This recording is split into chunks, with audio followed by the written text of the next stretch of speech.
Boa noite. Vou me apresentar. Eu sou a Marcela, para quem não me conhece. Sou esposa do Lincoln Júnior. Nós temos 2 filhos, a Beatriz e o Bernardo. Somos casados há 9 anos e somos líderes, né, dos adolescentes.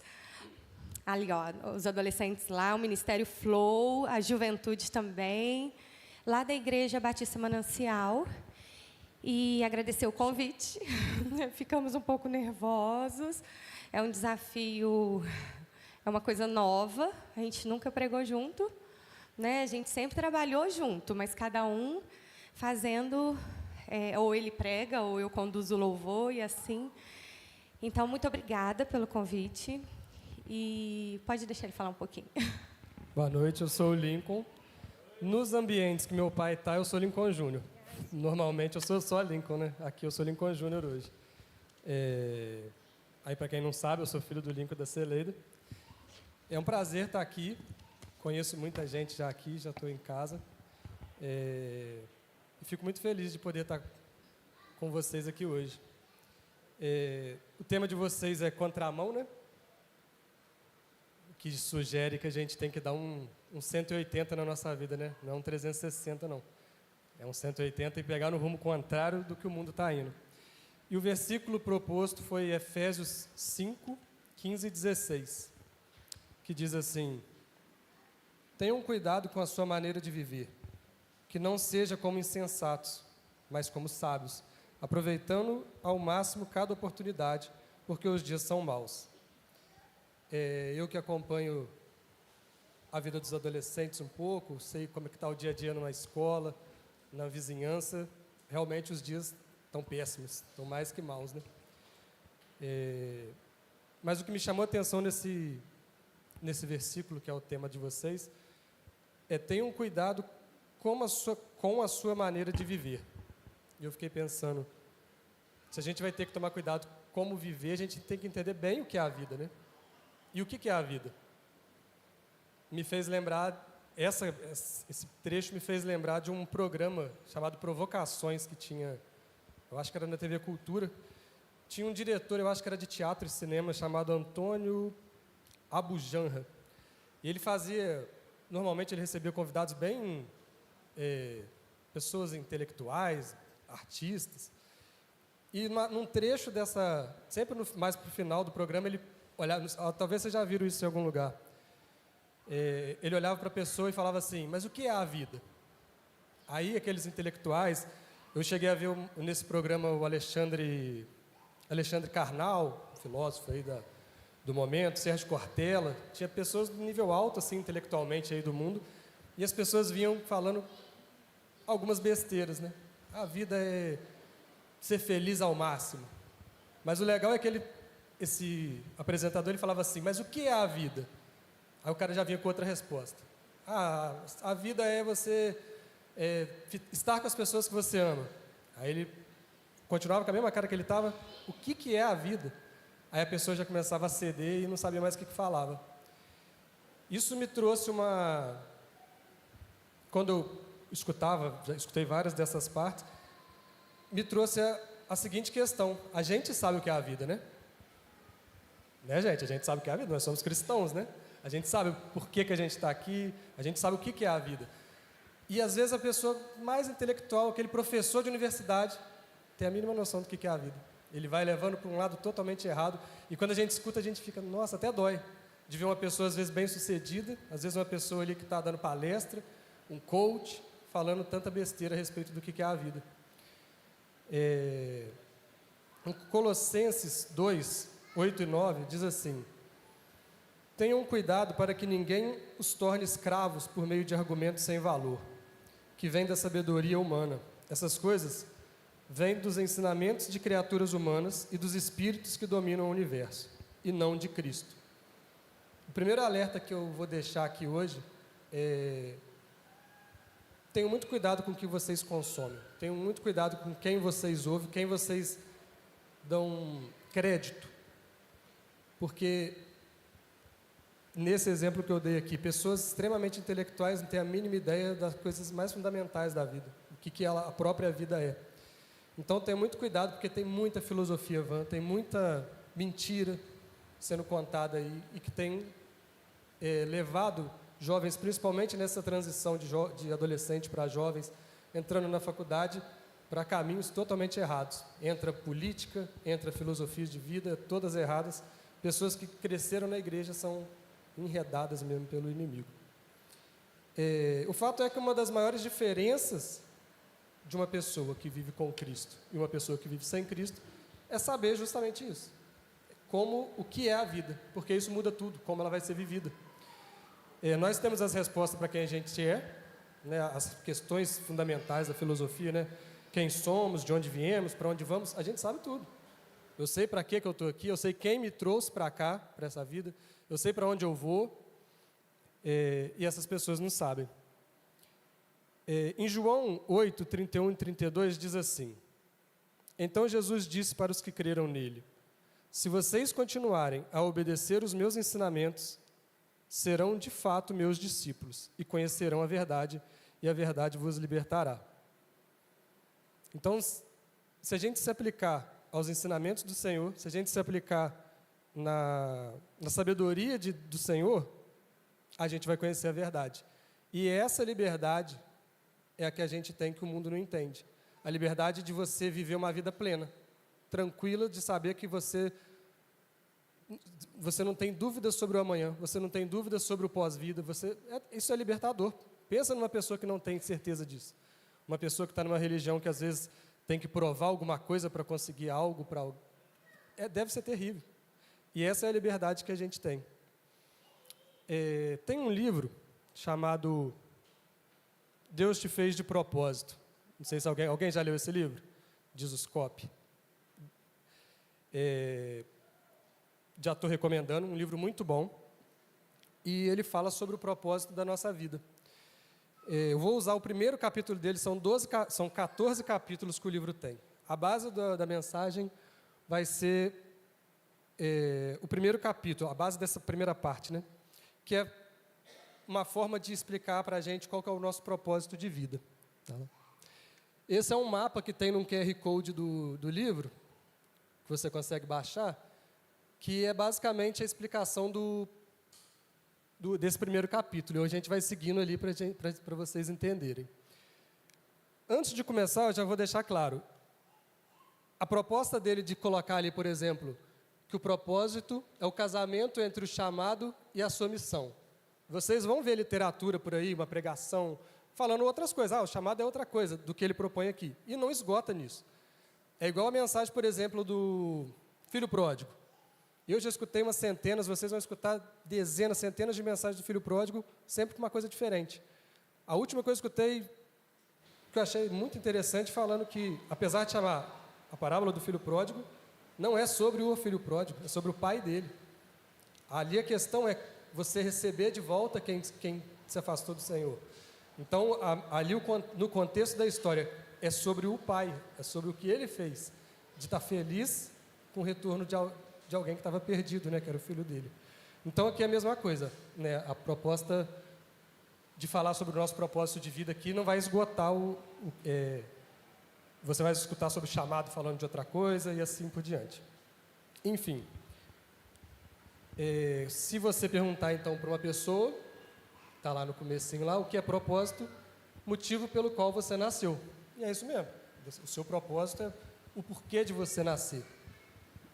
Uma causa para viver ou morrer.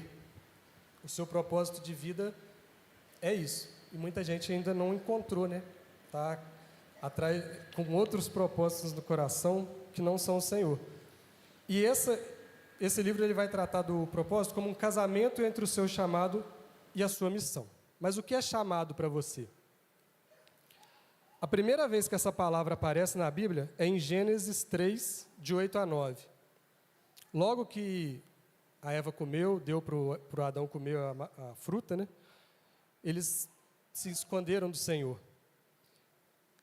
E aí, no versículo 8 e 9 diz assim: Quando ouviram a voz do Senhor, Deus, que andava no jardim pela viração do dia, esconderam-se da presença do Senhor Deus, o homem e sua mulher, por entre as árvores do jardim. E chamou o Senhor Deus ao homem e lhe perguntou: onde estás? Ali Deus chamou o homem. Deus e o homem tinham um encontro na viração do dia, mas o pecado fez o homem se esconder. E o chamado de Deus é para devolver o homem à posição original dele, posição de sacerdote. Todos nós nascemos para glorificar a Deus, para adorá-lo, nascemos para representar Ele aqui na terra. Somos sacerdotes. E esse sacerdócio se divide em três, está no cantinho aqui, em três sacerdócios. O primeiro, sacerdócio a Deus, que é quando adoramos a Deus diretamente. Adoramos com a nossa vida, adoramos com louvores, adoramos com o nosso tempo dedicado à obra. O segundo é o sacerdócio aos santos, que é quando você louva a Deus, adora a Deus em comunhão com seus irmãos. Quando você está trabalhando no ministério da igreja, quando você está intercedendo por um irmão que você sabe que está em apuro. Isso é o sacerdócio aos santos. E o terceiro, sacerdócio ao mundo, que é quando adoramos a Deus servindo as pessoas descrentes. Quando você evangeliza, quando você faz uma ação social, é o seu sacerdócio ao mundo. Já a missão, vou ler aqui em Romanos 8, 28 e 29, diz assim: sabemos que todas as coisas cooperam para o bem daqueles que amam a Deus, daqueles que são chamados segundo o seu propósito. Porquanto, aos que de antemão conheceu, também os predestinou para serem conformes à imagem de seu Filho, a fim de que ele seja primogênito entre muitos irmãos. Então, Deus tem uma missão também. A grande missão de Deus é uma família. Ele quer uma família, quer que nós sejamos cópias de Jesus, né, que é o primogênito de Deus. Então, o propósito eterno de Deus, sempre foi antes da fundação do mundo, era essa família que Ele vai levar para o céu com Ele. E às vezes a gente confunde, né, como se a nossa salvação fosse a missão de Deus. E não é, a salvação é um meio pelo qual Deus vai devolver a gente para a nossa posição e colocar a gente nessa grande família que é a missão dele. E a gente, dentro dessa missão que Deus tem, de formar essa família, a gente tem o nosso papel nela. O nosso papel é individual, é exclusivo. A nossa missão exclusiva que a gente tem, que só a gente tem, que Deus designou para a gente, dentro dessa grande missão que é a missão de Deus. Se a nossa missão de vida faz parte de uma grande missão de Deus, logo, somente Deus pode nos esclarecer essa missão. E Ele já está dentro de nós. O Espírito Santo tem essa resposta. Se você entregou nas mãos do Espírito Santo de Deus as rédeas da sua vida, a direção dela, Ele tem as respostas perfeitas, porque foi Ele que criou você. Ele habita em você, Ele é o seu fôlego de vida. E a sua missão, de qualquer forma, não importa, ela sempre vai envolver outras pessoas. Não existe uma missão, você nunca vai entender a sua missão de vida como sendo algo que vai ser para benefício próprio, alguma coisa para você se vangloriar. Ela sempre envolve outras pessoas. Em Mateus 22, 36 a 40, diz assim: Mestre, qual é o grande mandamento da lei? E Jesus lhes disse: amarás o Senhor teu Deus de todo o seu coração e de toda a tua alma e de todo o teu pensamento. Este é o primeiro e grande mandamento. O segundo, semelhante a este, é: amarás a teu próximo como a ti mesmo. Desses dois mandamentos dependem toda a lei e os profetas. Então, a sua missão é amar ao próximo. O primeiro grande mandamento que ele diz é amar a Deus sobre todas as coisas. Esse é o nosso chamado. Então, dentro do nosso propósito de vida, o primeiro mandamento que ele fala que é o grande mandamento é amar a Deus. Então, é o nosso sacerdócio. E o segundo mandamento que ele fala que é amar ao seu próximo com a ti mesmo é a sua missão. De alguma forma, você está se envolvendo com o seu próximo, cuidando do seu próximo, orando para o seu próximo e trazendo o seu próximo para essa grande família que Deus está formando. Essa é a nossa missão. E aí tem ali, vocação, né? A sua vocação está relacionada aos seus dons e talentos. A gente confunde com chamado. Muitas vezes você vai falar da vocação como se fosse o chamado. O seu chamado é esse. Dentro desse contexto aqui, o seu chamado é ser sacerdote de Deus. E a sua vocação são os seus dons e talentos. A sua missão individual vai estar ligada aos seus dons e talentos. Uma forma de você descobrir qual é a sua missão, uma forma de você, em oração, Deus vai te mostrando, mas uma forma de você entender mais claramente qual que é a sua missão é respondendo 3 perguntas. A primeira pergunta é: o que você tem prazer em fazer?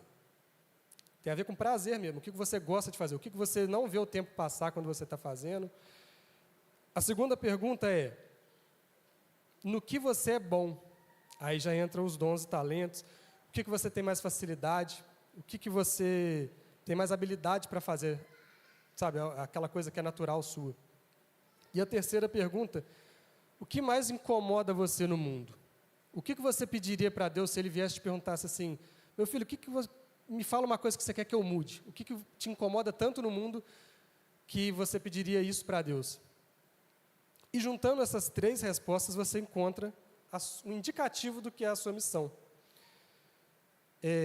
Por exemplo, se você tem um prazer em desenhar, você perde horas ali, você nem vê o tempo passar, você gosta de fazer um esboço, gosta de, às vezes, desenhar um mangá, né? Olha lá, ela já está até rindo. Você tem talento nato para se comunicar, para ensinar, você tem uma habilidade de se comunicar, que é só sua, que você vê que é diferente das pessoas.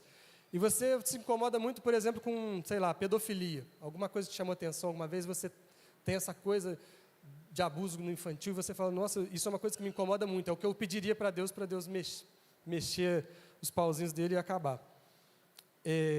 Indica que a sua missão pode estar dentro de, por exemplo, produzir conteúdo, de acordo com desenhando, você pode fazer um HQ, um mangá, já nesse sentido. Né? Se você tem essa habilidade de ensinar, didaticamente ali com o seu desenho, fazer conteúdo a respeito disso, para prevenir pedofilia.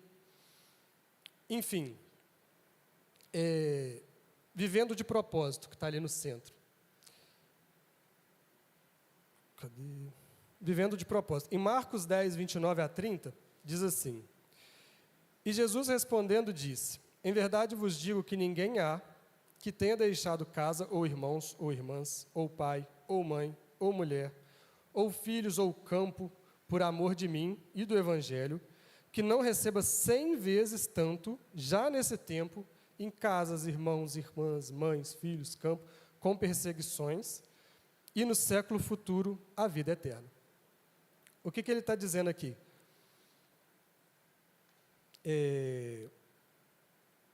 Que está escrito naquele canto, não está dando para ler direito, né?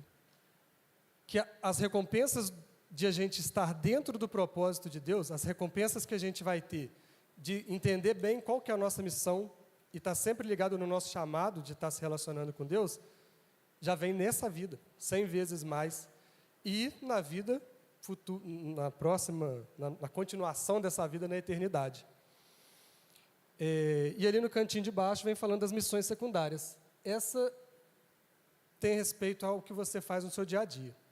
Se as suas habilidades, se os seus dons te levaram para um trabalho, né, a gente precisa de comer, a gente tem o nosso trabalho, a gente vai estudar. Se essas habilidades que você vai criando no seu dia a dia, no seu trabalho, te ajudam no seu ministério na igreja. Então, se você é um bom gerente, vamos supor que você seja um gerente num banco, e você coordena tudo muito bem, isso tudo te leva a entender, essas missões secundárias te levam a trabalhar melhor a sua missão em Deus. Né? Então, é muito importante você também ter clareza na sua vida sobre o que realmente você quer fazer da sua vida, sobre estar trabalhando no que você gosta, estudando o que você gosta, porque, de alguma forma, isso tudo vai influenciar nas suas habilidades, e isso é muito precioso para Deus, porque você, no seu meio, vai ser usado por Deus para falar do Evangelho, para cuidar do seu próximo. E é isso, né? Então, basicamente, nesse primeiro capítulo, ele trata disso, da gente entender qual que é o nosso propósito de vida para que a gente tenha uma vida plena. Entender que o nosso chamado é adorar a Deus, é servir a Deus como sacerdote aqui nesse mundo, e que a nossa missão é cuidar do nosso próximo, é amar o nosso próximo como a gente mesmo, amar como a gente gostaria de ser amado, como a gente precisa de ser amado. Agora a gente vai passar por um momento diferente, Marcela vai falar. Agora eu vou precisar de ajuda de alguns adolescentes, jovens, não sei. Vem, Rafaela, vamos pôr o papo em dia, tem muito tempo que eu não vejo a Rafa. Yasmin, vem cá, por favor. Mas se quiser só chegar no cantinho, depois a gente vai... Vem também esse moço ali de preto. Vem você também, não sei seu nome. Bom que a gente vai se conhecer.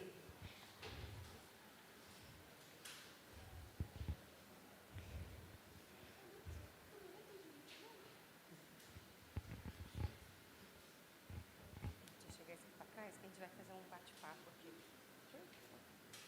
Esse aqui é legal. Eu pedi para pegar cadeira, para a gente ficar bem à vontade. É um bate-papo, para ninguém ficar nervosa. Ninguém está nervosa aqui. Tá bom? Tá bom? Que aí a gente fica à vontade igual os irmãos. Aqui não tem ninguém nervoso, gente. A gente está tranquilo, não está?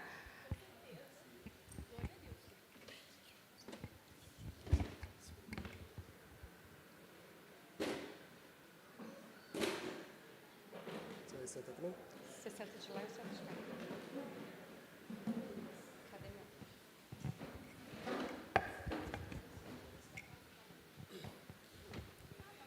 Então, vamos começar. Eu conheço duas. Tem gente aqui... Todo mundo conhece ela ali? Não. Então, vamos começar se apresentando, falando seu nome, quantos anos você tem, se você congrega aqui, se você congrega em outra igreja. Meu nome é Felipe, eu sou aqui da Igreja do Grammer, tenho 14 anos, vou fazer 15 esse ano. Eu participo do Ministério da Mídia, da Comunicação. Estou aqui já faz um tempo, muito aqui já me conhece, porque participo das EBDs, participo dos cultos. Eu acho que é só isso mesmo. Bom, meu nome é Rafaela, eu também tenho 14 anos e uma curiosidade é que eu sou um dia mais velha do que ele. Eu faço parte do Ministério de Dança daqui da Igreja Batista no Grammer e também estou entrando agora no Ministério de Louvor. E eu já estou aqui na igreja já vai fazer 6 anos.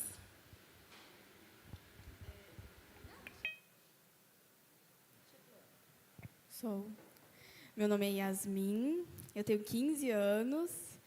Eu sou da Igreja BEMAVE, eu participo dos ministérios infantil, louvor e da coreografia. E é isso, né?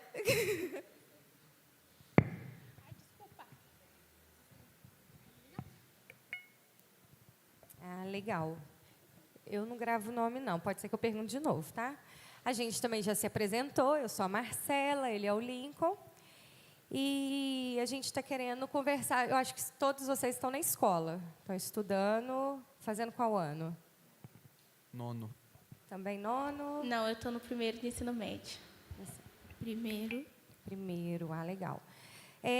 Todo mundo, assim, no meio que você convive, lá na escola, da sua sala, todos são cristãos?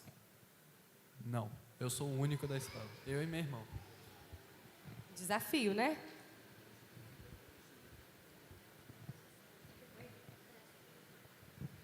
Pode falar, fala.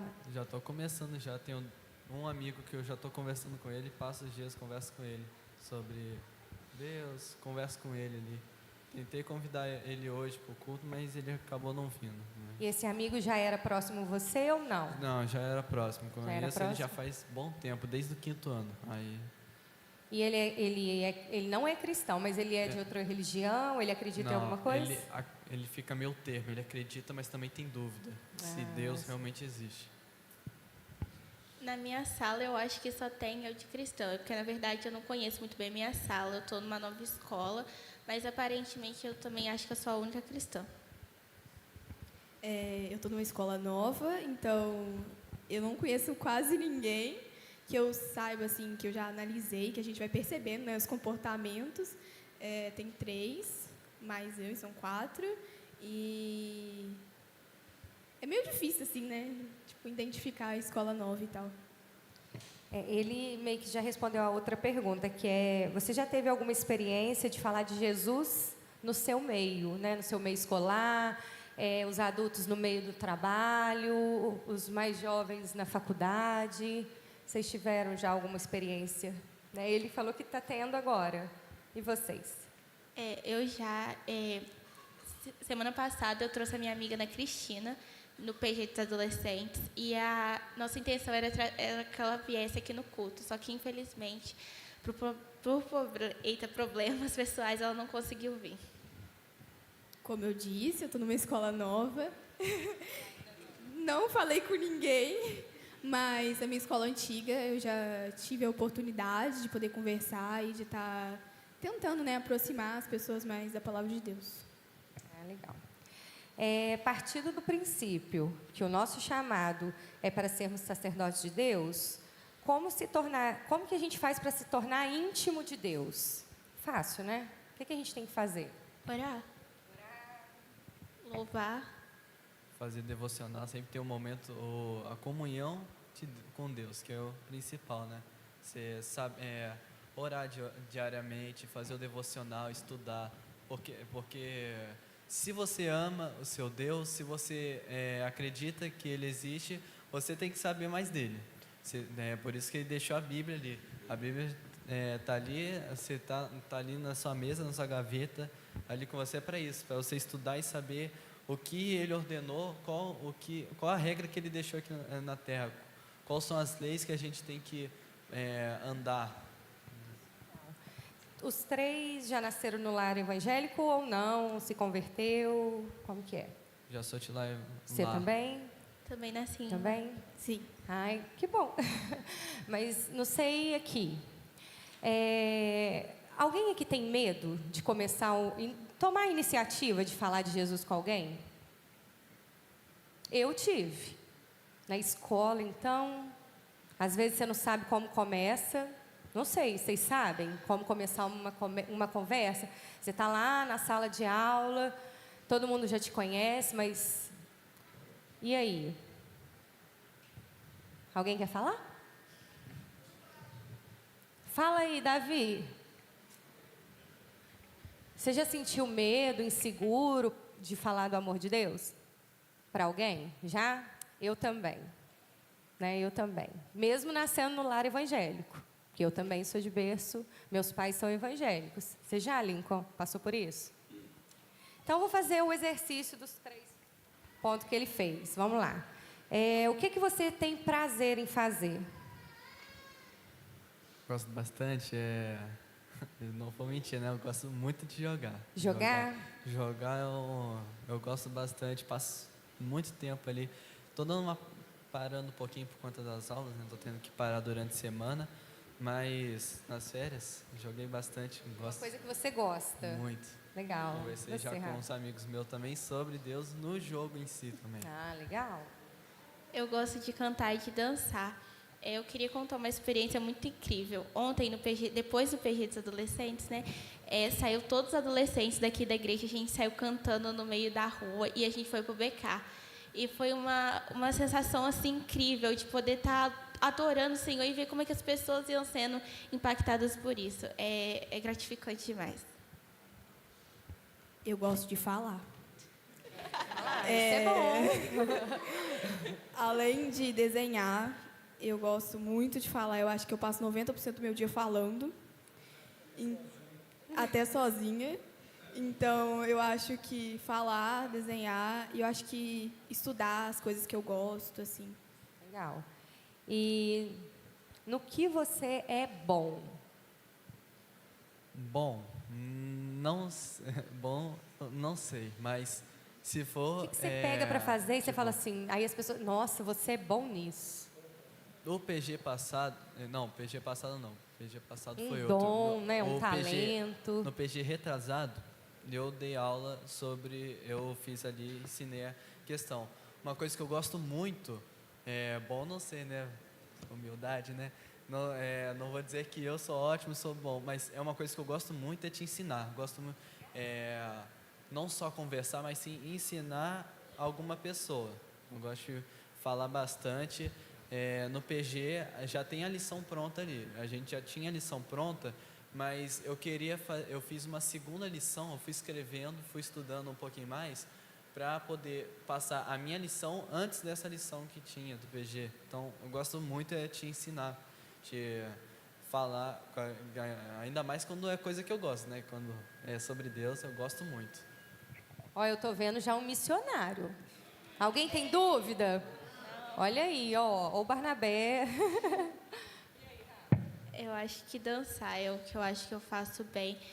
Às vezes eu estou no culto, assim, escutando louvor, dá uma vontade tão grande de sair das cadeiras e começar a dançar. Tem hora que eu não consigo me controlar. E às vezes, assim, eu tô escutando uma música e eu, sem querer, eu me vejo dançando essa música. Então, eu acho que é uma coisa que eu gosto muito de fazer. Desde pequenininha, né, Rafaela? Rafaela sempre serelepe.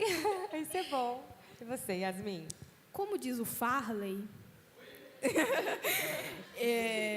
ele diz, né, que eu sou uma boa líder e eu me vejo dessa forma e eu espero, né, que o Senhor possa cada vez mais me aprofundar nisso e me fazer crescer dessa forma.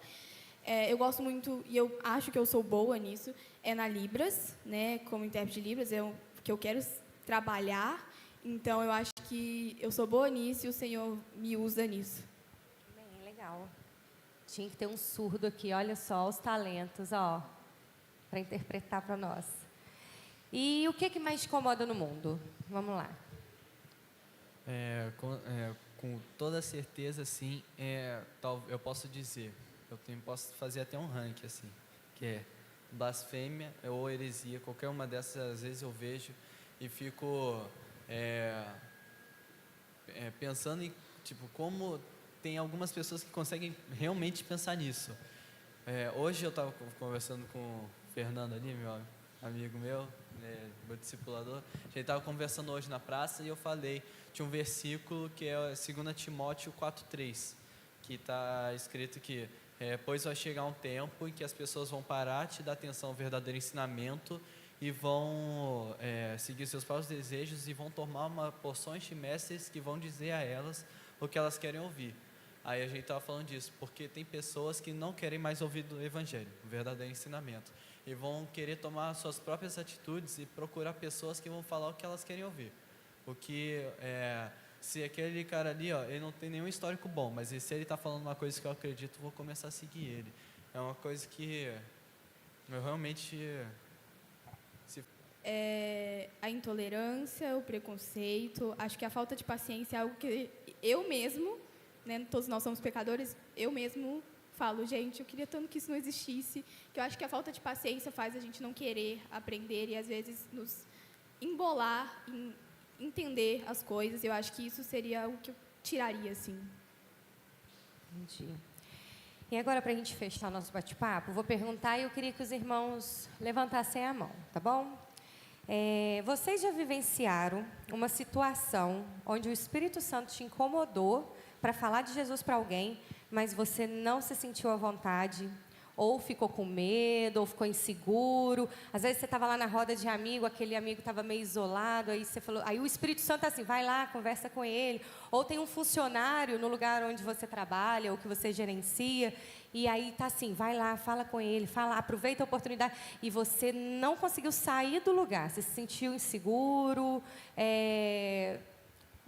assim, sem jeito de perguntar, ai meu Deus, como que eu vou começar? Alguém já passou por isso? Levanta a mão. Isso aí. E às vezes a gente se sente inseguro porque a gente está raso. A gente não tem conhecimento, ou a gente fica assim, eu tenho medo de Deus não me usar. A gente duvida. Não que a gente duvida, mas a gente fica assim, mas Deus vai me usar, eu não sei. E se eu não falar nada? E se eu não souber responder o que Ele vai falar comigo, e aí? Você está inseguro, você não está confiando 100%. E aí? Aí, às vezes, a gente fica nessa. Ou, às vezes, a gente fala assim, mas aí eu não sei falar o que está escrito lá em João 3,16 de cor, e eu vou falhar. E a mulher samaritana, que esteve com Jesus, e Jesus falou para ela, eu sou a água da vida. E o que ela fez?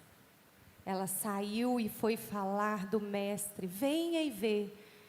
E ela sabia a história toda de Jesus? Ela tinha conhecimento da palavra? Não, mas ela se permitiu ser usada e foi anunciar o Evangelho a Jesus.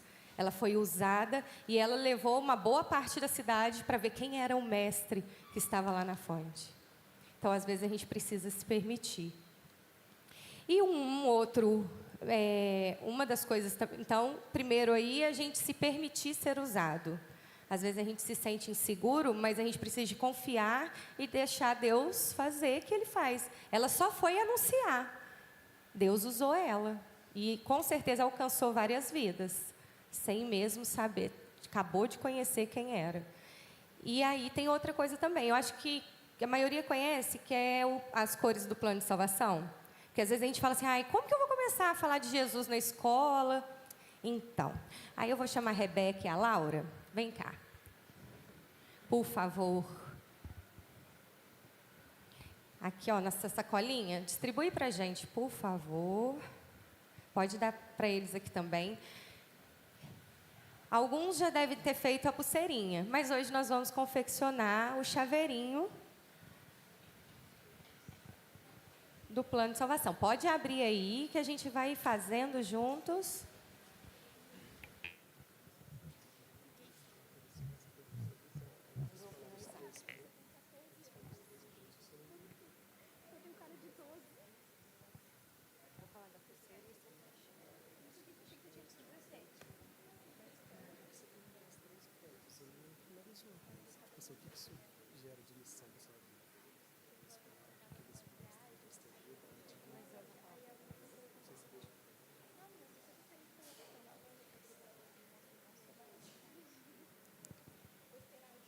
Esse chaveirinho você pode deixar na sua chave, na sua mochila, no estojo. É para você aí ter uma possibilidade de iniciar uma evangelização, tá?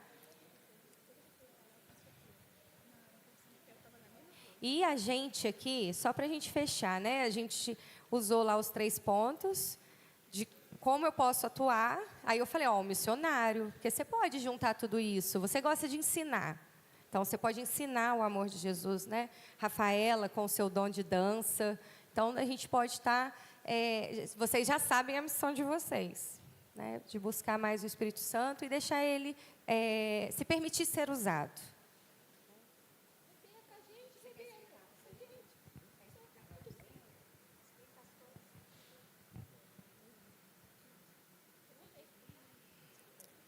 Aí, nós vamos começar, tá, gente? Porque aí não dá para a gente esperar. E tem os...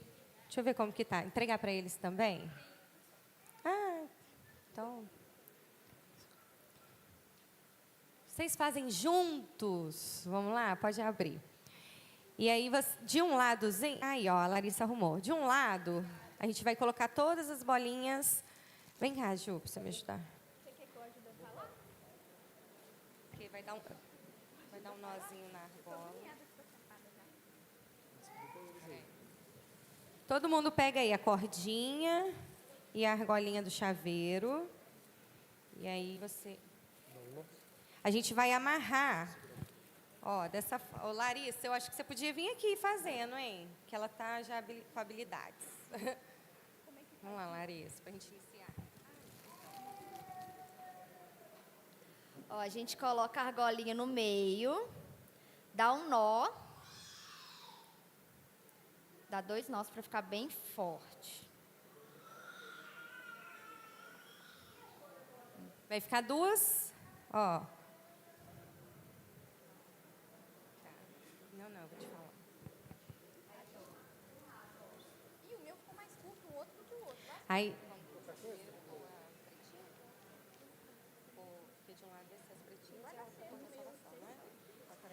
De um lado, você vai colocar 4 bolinhas pretas, tá? Pode preencher aí com as bolinhas, com as miçanguinhas pretinha. Um dos lados, vocês vão colocar aí as miçanguinhas. A coordenação motora, ninguém perdendo bolinha.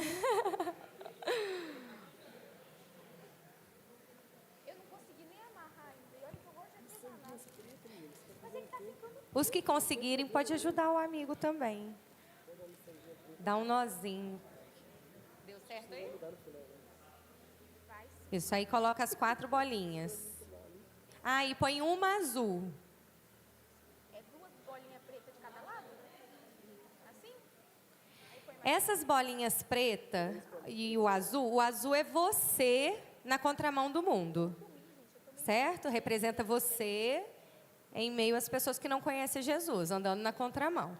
E aí dá um nozinho aí agora para não sair as bolinhas. Colocou 4 pretas e uma azul. Que aí está representando isso. Isso, uma bolinha azul. Põe as 4 bolinhas pretas e finaliza com a bolinha azul e dá um nó para não sair.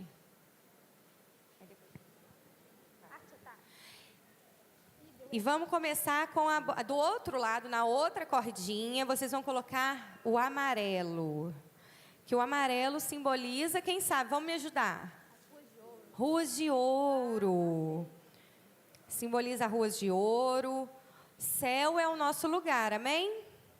Então você vai falar, olha, o céu é o nosso lugar, mas o pecado entrou no mundo. Vamos pegar a bolinha preta. O pecado, ele representa as trevas, escuridão, e isso nos afasta de Deus. Então, você vai falar para a pessoa, ó, Jesus prometeu um céu com ruas de ouro, lá não haverá choro, lá haverá só alegria. E aí, só que tem uma coisa que nos afasta de Jesus, que é o pecado. E aí, só que o sangue de Jesus nos purifica de todo pecado. Então, vem a bolinha vermelha. Porque Ele morreu para te salvar, para me salvar. Então, ó, amarelo, preto, vermelho. Ele morreu para nos salvar. Derramou o seu sangue lá na cruz. Por mim e por você. E eu preciso de nova vida, um coração limpo, perdoado. Jesus morreu no nosso lugar e Ele quer ser o seu Salvador. E Ele quer lhe dar a vida eterna. A partir do momento que ela aceita Jesus no seu coração, ela fica branquinho, o seu coração fica limpo. E aí depois você precisa se alimentar. Crescimento, é a cor verde, que aí você precisa de procurar saber quem é esse Jesus. Eu quero saber mais, ter mais conhecimento. Sobrou bolinha de alguém? Sobrou ou faltou? Vou repetir a ordem das cores. Amarelo, preto, vermelho, branco, verde. Dá um nó aí. Tem que dar um nozinho, senão solta tudo.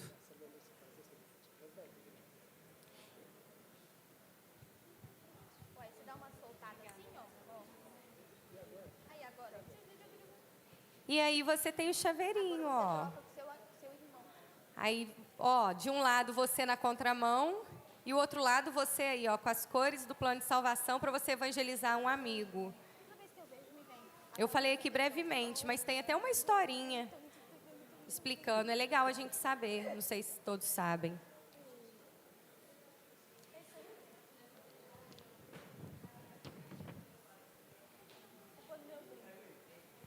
Todo mundo conseguiu? Muito obrigada, Yasmin, Rafaela e Felipe. Muito obrigada, viu? Podem ser. Obrigada, tá? Obrigada por vocês estarem aqui comigo.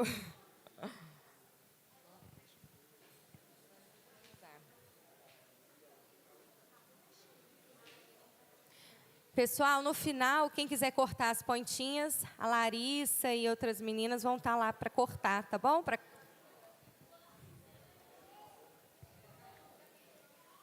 E aí, para a gente finalizar, a palavra de Deus nos trata como recipiente em algo. Ele nos chama de vasos, como em 2 Timóteo 2:21, ou disse para sermos cheios, como Efésios 3:19, ou em Colossenses 1:9, que fala cheios de plenitude de Deus, cheios do conhecimento da vontade de Deus. E também de transbordar. Em 1 Tessalonicenses 3:12, fala de transbordar do amor. Como a Bíblia nos trata como se fôssemos recipiente e que estamos sendo cheios a todo momento. E vocês estão sendo cheios de quê?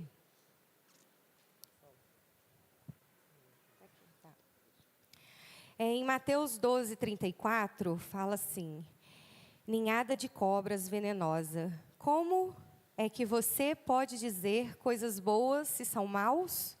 Pois a boca fala do que o coração está cheio. Não é possível colher frutos bons de árvores ruins. Um coração que se alimenta de coisas más reflete-se em palavras e atos. Por mais que tente disfarçar, a boca fala do que o coração está cheio. Quando Jesus declarou essas palavras, disse para coisas boas e más. Um coração que se alimenta da palavra de Deus reflete a sua fonte. Por mais tímido que ele seja, por mais aquele adolescente que não fala nada, se ele está se alimentando da palavra de Deus, ele vai refletir a fonte, certo? Vocês, nós somos a luz do mundo e não se pode esconder uma cidade construída sobre um monte. Agora, se o seu coração está voltado aos prazeres do mundo, por mais que se preocupe com as palavras, uma hora o seu coração será revelado pelas palavras. Por isso, servir a Deus não é só dizer ser servo. Semear não é só dizer que semeia. Por exemplo, uma série que você gosta. Eu, por exemplo, gosto de Grey's Anatomy. Alguém?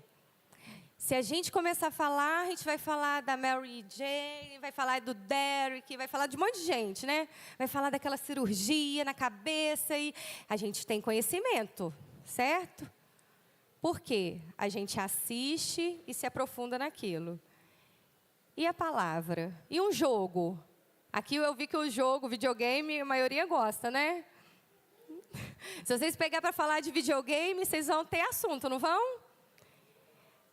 Assim é a palavra de Deus. Se a gente não se alimenta, a gente não vai saber. E se a gente busca, se alimenta, a gente vai querer falar de quê? Do amor de Deus. A gente vai se reunir e vai falar de Daniel, vai falar de Jonas, vai falar da mulher samaritana, a gente vai ter assunto, a gente vai questionar, a gente vai falar da série lá do The Chosen e assim vai tendo assunto. Assim como o corpo sem espírito está morto, também a fé sem obras está morta. Que fala em Tiago 2:26.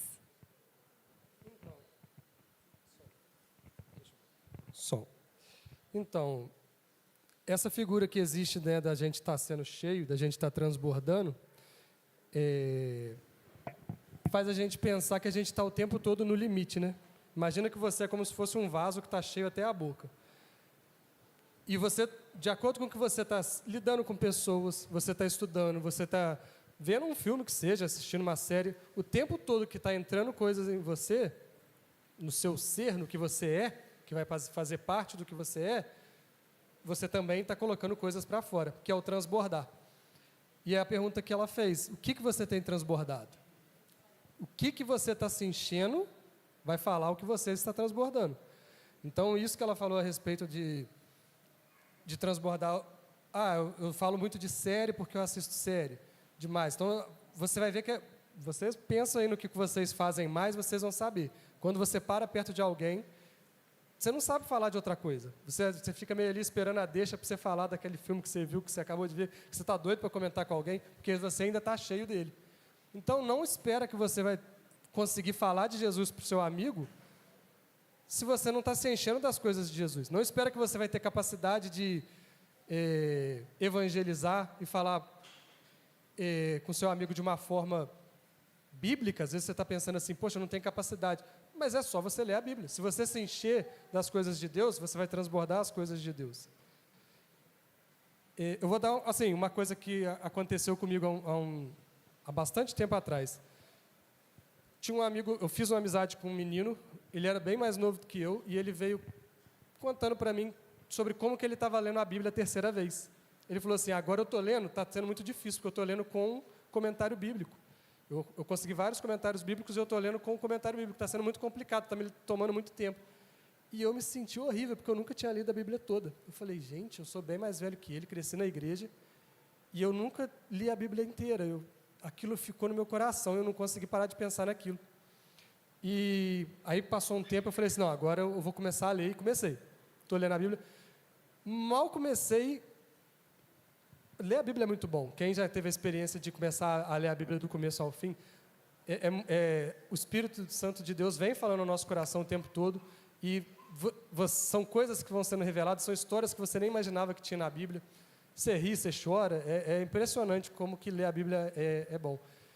E quando eu estava lendo a Bíblia, eu não conseguia parar de falar de outra coisa. Eu chegava na loja onde eu trabalho, aí meus irmãos trabalham lá, tem os meus amigos, e aí eu ficava só esperando um momento para eu poder comentar como que, sei lá, o Sansão pegou uma queixada de jumento e matou 1000 pessoas. Eu ficava assim, como que pode um negócio desse?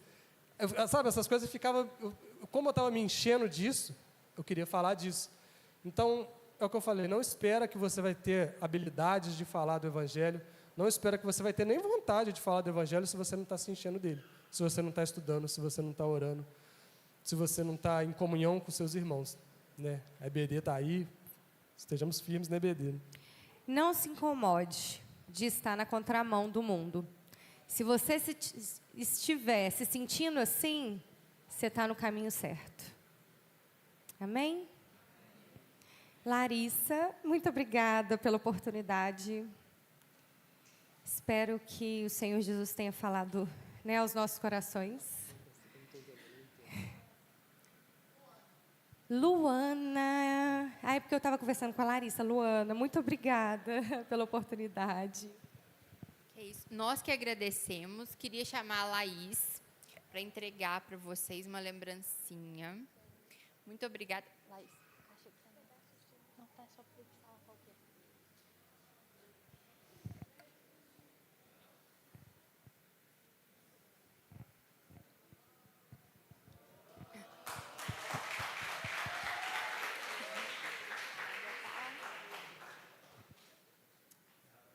Ai, gente, personalizada. A foto.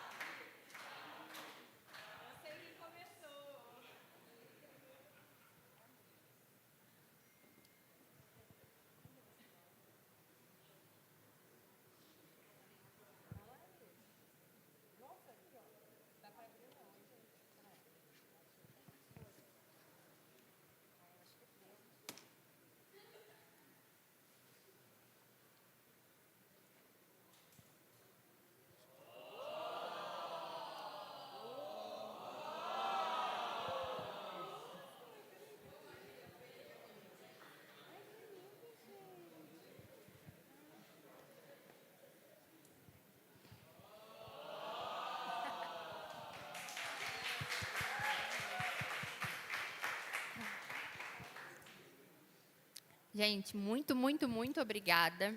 A mensagem de vocês foi excelente, tocou muito o coração.